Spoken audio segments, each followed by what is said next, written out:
मुख्यमंत्री एकनाथ शिंदे यांच्या संकल्पनेतील सर्वकष स्वच्छता मोहीम शनिवारपासून ठाण्यात सुरू झाली आहे। या मोहिमेत मुख्यमंत्री एकनाथ शिंदे यांनी हाती झाडू घेऊन रस्त्याची सफाई करण्यास सुरुवात केली। त्यामुळे ठाणे महापालिका आयुक्त अभिजित बांगर, जिल्हाधिकारी अशोक शिंगारे आणि पोलीस आयुक्त आशुतोष डुमरे यांच्यासह सर्वच अधिकारी कर्मचाऱ्यांनी हाती झाडू घेऊन रस्ते सफाईसाठी झाडून कामाला लागल्याचे चित्र होते। आपले घर स्वच्छ ठेवतो त्याप्रमाणे आपला परिसर स्वच्छ ठेवला पाहिजे, तरच ठाणे निरोगी होईल, असे मुख्यमंत्री एकनाथ शिंदे यांनी यावेळी सांगितले। टप्प्याटप्प्याने संपूर्ण राज्यभरात सर्वकष स्वच्छता मोहीम राबविण्यात येईल, असेही ते म्हणाले। ठाणे महापालिका क्षेत्रातील ठाणे ते दिवा या शहरात एकूण 9 प्रभाग समित्या आहेत। त्या सर्व प्रभाग समिती क्षेत्रात सर्वकष स्वच्छता मोहीम राबविण्यात येणार आहे। या मोहिमेची सुरुवात शनिवारी वागळे एस्टेट येथील रोड क्रमांक 22 मधून झाली। शनिवारी सकाळपासूनच मुख्यमंत्री एकनाथ शिंदे या मोहिमेत सहभागी झाले होते। यावेळी माजी आमदार रवींद्र फाटक, ठाणे महापालिका आयुक्त अभिजित बांगर, जिल्हाधिकारी अशोक शिंगारे, पोलीस आयुक्त आशुतोष डुमरे, महापालिकेचे अधिकारी, कर्मचारी, माजी लोकप्रतिनिधी, शाळा महाविद्यालयातील विद्यार्थी आणि सामाजिक संस्थांचे स्वयंसेवक मोहिमेत सहभागी झाले होते। एकनाथ शिंदे यांनी सुरुवातीला हातमोजे घालून जलवाहिनी हाती घेतली आणि रस्ते, पदपथालगतच्या भिंती धुण्यास सुरुवात केली। त्यानंतर त्यांनी रस्ते साफसफाईसाठी हातामध्ये झाडू घेतला। मुख्यमंत्र्यांच्या हाती झाडू आल्याने महापालिका आयुक्त अभिजित बांगर, जिल्हाधिकारी अशोक शिंगारे आणि पोलीस आयुक्त आशुतोष डुमरे यांनीही हाती झाडू घेऊन रस्ते झाडलोट करण्यास सुरुवात केली। या मोहिमेत मुख्यमंत्री एकनाथ शिंदे यांनी विद्यार्थ्यांशी संवाद साधला। येथे भजनी मंडळीही उपस्थित होते, त्यामध्येही ते सहभागी झाले। स्वतः मुख्यमंत्री महोदय त्यांचे सत्कार करतायत। समोर सामान्यांचं नेतृत्व मुख्यमंत्री महोदयांना विनंती आहे, या निमित्तानं आपण सर्वांना शुभेच्छा द्याव्यात। सर्व ठाणे शहरामध्ये आपण सुरू करतो, त्याचा या ठिकाणी शुभारंभ झालेला आहे। सर, या अभियानाची 2 मिनिटांमध्ये माहिती देतो। शनिवारी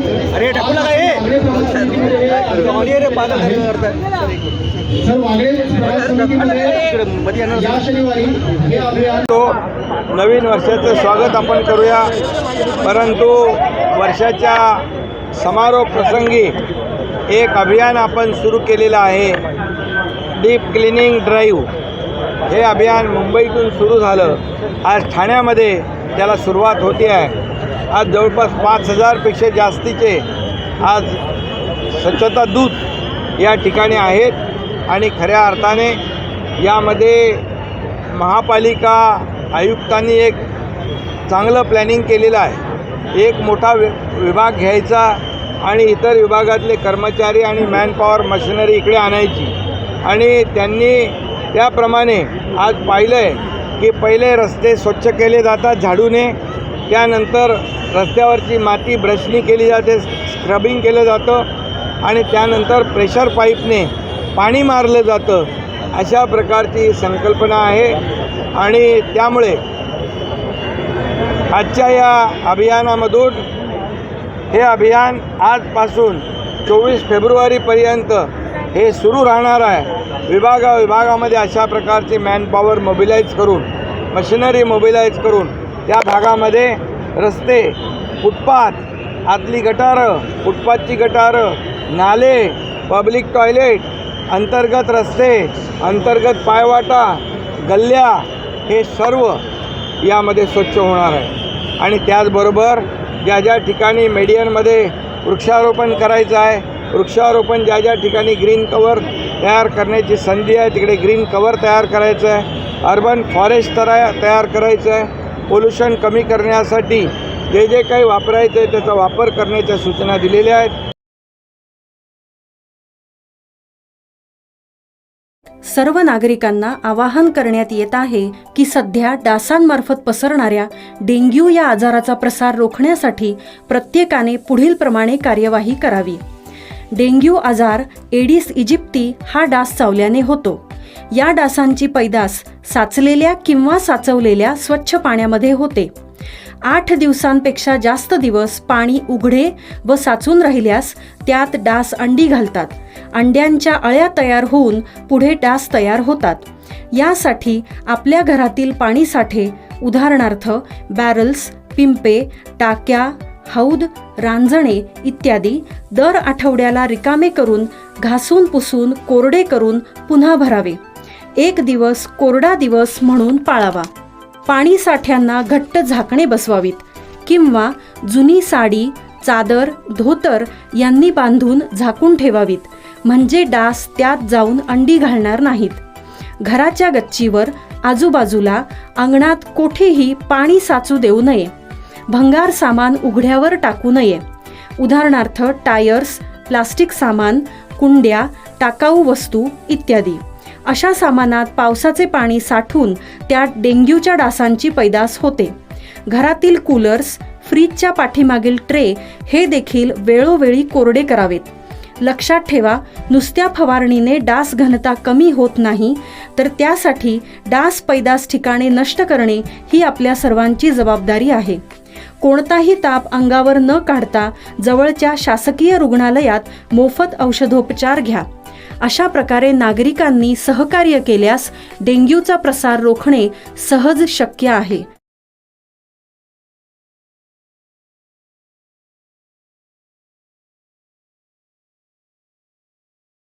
31 डिसेंबर रोजी ठाण्यातील हॉटेल बार सुरू राहणार। ठाणे हॉटेल असोसिएशनने 13 डिसेंबर रोजी घेतलेल्या पत्रकार परिषदेत सांगितले होते की अनधिकृत धाबे व दारू विक्रीच्या विरोधात 31 डिसेंबर पासून हॉटेल बार बंद करण्याचा इशारा दिल्यानंतर आता ठाणे हॉटेल असोसिएशनच्या पदाधिकारी यांनी सल्लागार आमदार प्रताप सरनाईक यांच्या मार्गदर्शनानुसार मुख्यमंत्री एकनाथ शिंदे यांची भेट घेतली असता मुख्यमंत्र्यांनी तत्काळ पोलीस आयुक्त आशुतोष डुमरे यांना आदेश देण्यात आले व ते अनधिकृत मद्य विक्री धाबे बंद करण्यात आले आहेत। तर त्याबद्दल आज ठाणे हॉटेल असोसिएशनच्या वतीने मुख्यमंत्री एकनाथ शिंदे व आमदार प्रताप सरनाईक यांचे आभार व्यक्त केले व 31 डिसेंबर पासून पाळण्यात आलेला बंद मागे घेत असून 31 डिसेंबर रोजी व पुढेही ठाण्यातील हॉटेल बार सुरू राहणार असे याविषयी अधिक माहिती उद्योजक व मुख्य सल्लागार व सदस्य रत्नाकर शेट्टी यांनी पत्रकारांशी बोलताना दिली। सदर पत्रकार परिषदेला ठाणे शहर हॉटेल असोसिएशनचे अध्यक्ष UD शेट्टी, उपाध्यक्ष रघुनाथ शेट्टी, उपाध्यक्ष राघवेंद्र शेट्टी, खजिनदार प्रशांत शेट्टी, सेक्रेटरी रघुनाथ राय व इतर पदाधिकारी उपस्थित होते। त्यांनीही यावेळी आपली भूमिका व्यक्त केली। आम्ही 13 डिसेंबरला आमचे अध्यक्ष उमेश शेट्टी साहेबांनी कॉल दिला होता 30 तारीखला हॉटेल आम्ही बंद करणार आहे। काय इलिगल लिकर विक्री दाबामुळे होण्याची आमची दंडामध्ये परिणाम होत होता, म्हणून आम्ही गव्हर्नमेंटला लायसन्स सरेंडर करून आजपासून आम्ही हॉटेल बंद ठेवायचे निर्णय होता। पण तेव्हा पण आम्ही सांगितले आम्ही CM साहेबांना विचारणार आहे। सरनाईक साहेब सल्लागारमुळे सल्लागार साहेबांना भेटून नंतर CM साहेबांना भेटल्यामुळे आम्हाला पण माहिती होता, खात्री पण होता। CM साहेब आतापर्यंत कुठल्याही छोट्या गोष्टी असेल तर आम्ही जातो आणि आमचे सगळे प्रॉब्लेम त्यांनी सॉल्व्ह केलेले। 26 तारखेला विस्तार आम्ही जाऊन भेटल्यानंतर साहेबांनी स्वतःहून एक्साइज कमिशनर सूर्यवंशी साहेब आणि आमच्या ठाण्यातली CP डुमरे साहेबांना सांगून त्यांनी ऑर्डर दिल्यामुळे टोटल ठाण्यामध्ये एक पण इलिगल दारू विक्री बंद केलेले व आजचे दिवस नाहीये, ते रेग्युलरसाठी आहे। आणि 1 डे परमिट बद्दल पण मी बोलतो। आता बरेच लोक बोलायचे एक दिवस असं झालं बंद झाल्यानंतर 1 डे परमिट मध्ये हॉटेल चालू ठेवला होता। 22,000 रुपयाची चलन भरून 1 डे परमिट घेतलं तर हॉटेल चालू शकतात असा होता। पण ते रूल्स GR असा नाहीये। तुमचे काय लग्नाचे प्रोग्राम असेल, काहीतरी इव्हेंट असेल तेव्हा तुम्हाला लिस्ट देऊन 1 डेचे परमिट भेटायचे।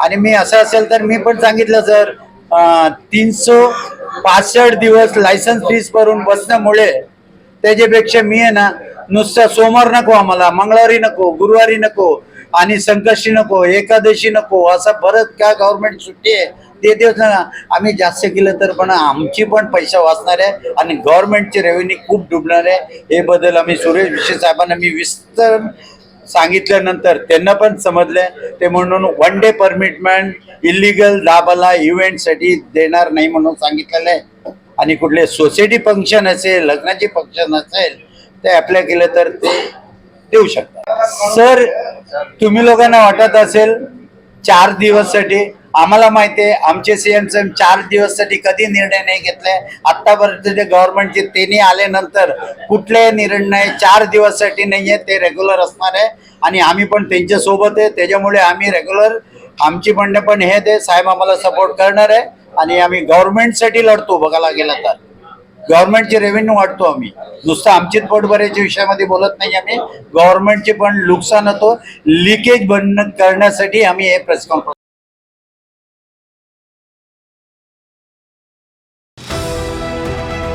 TJSB सौर शक्ती कर्ज गो ग्रीन, करा वीज बिलावर बचत। आकर्षक व्याजदर, 84 महिने परतफेड कालावधी, 80% लोन. व्यावसायिक आणि उद्योजकांकरता सुद्धा. अधिक माहितीसाठी तुमच्या जवळच्या शाखेला भेट द्या किंवा संपर्क साधा. 1800-223-466 आणि 1800-266-3466.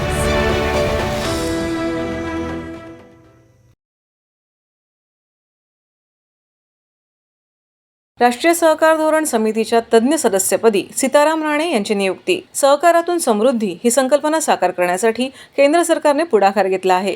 त्यानुसार राष्ट्रीय सहकार धोरण 2023 तयार करण्यासाठी माजी रेल्वे मंत्री माननीय सुरेश प्रभू यांच्या अध्यक्षतेखाली समिती नेमली आहे. या समितीने आपला अहवाल केंद्र शासनास सादर केला आहे. त्या अनुषंगाने राज्याच्या सहकार धोरणात अनुषंगिक बदल करण्याच्या दृष्टीने राज्यभरातील सहकार क्षेत्रातील तज्ज्ञ व्यक्तींची समिती स्थापन केली आहे. या समितीच्या तज्ज्ञ सदस्यपदी ठाणे जिल्हा हाऊसिंग फेडरेशनचे अध्यक्ष सीताराम राणे यांची नेमणूक करण्यात आली आहे. सीताराम राणे यांच्या या नियुक्तीमुळे सहकारी गृहनिर्माण संस्थांच्या समस्यांबाबत किंवा महाराष्ट्रातील पणन क्षेत्राच्या माध्यमातून शेतीपूरक व्यवसाय करणाऱ्या शेतकऱ्यांना मदत करण्याविषयी प्रयत्न केले जातील. त्याचबरोबर सहकारी गृहनिर्माण संस्थांविषयी धोरण ठरवताना सभासदांच्या हिताचा विचार केला जाईल असे मत सीताराम राणे यांनी मांडले आहे.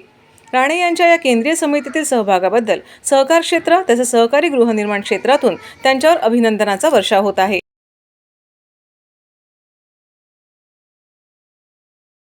ठाणेकर मालमत्ता करदात्यांसाठी करातील व्याज माफी अभय योजना.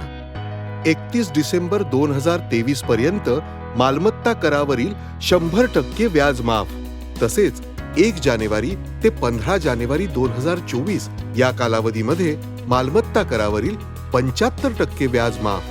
त्याचप्रमाणे 16 जानेवारी ते 31 जानेवारी 2024 या कालावधीमध्ये मालमत्ता करावरील 50% व्याज माफ. तरी सदर व्याज माफीच्या अभय योजनेचा ठाणेकर करदात्यांनी लाभ घ्यावा. महानगरपालिकेच्या कोणत्याही संकलन केंद्रावर कर भरण्याची सोय आहे. ATM, डेबिट, क्रेडिट कार्डद्वारे कर भरण्याची सुविधा उपलब्ध करून देण्यात आली आहे.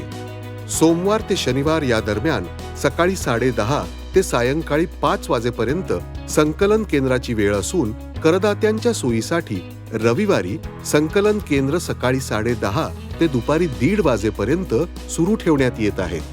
यासोबतच ठाणे महानगरपालिकेच्या propertytax.thanecity.gov.in या संकेतस्थळावर ऑनलाईन पद्धतीने मालमत्ता कर भरण्याची सुविधा उपलब्ध करून देण्यात आली आहे.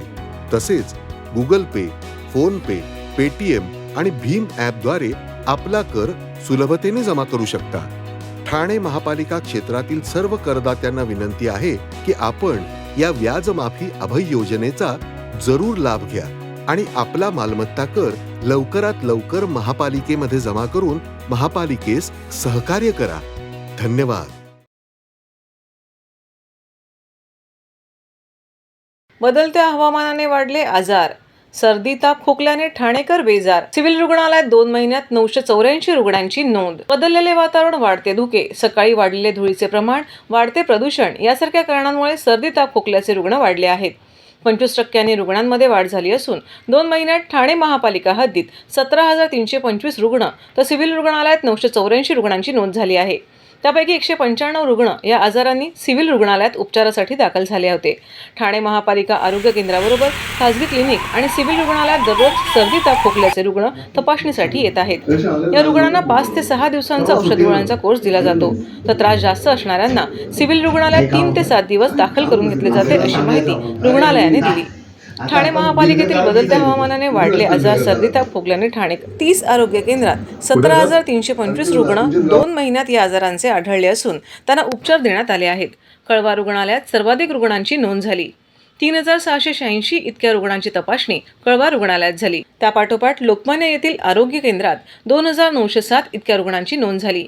30 पैकी 7 आरोग्य केंद्रात मात्र एकाही रुग्णांची नोंद झाली नसल्याचे ठाणे महापालिका आरोग्य विभागाने कळवले. सिव्हिलमध्ये नोव्हेंबर-डिसेंबरमध्ये एकूण 984 रुग्णांची नोंद झाली. त्यापैकी 195 रुग्ण दाखल झाले होते तर बाह्य रुग्ण विभागात 789 रुग्णांची नोंद झाली.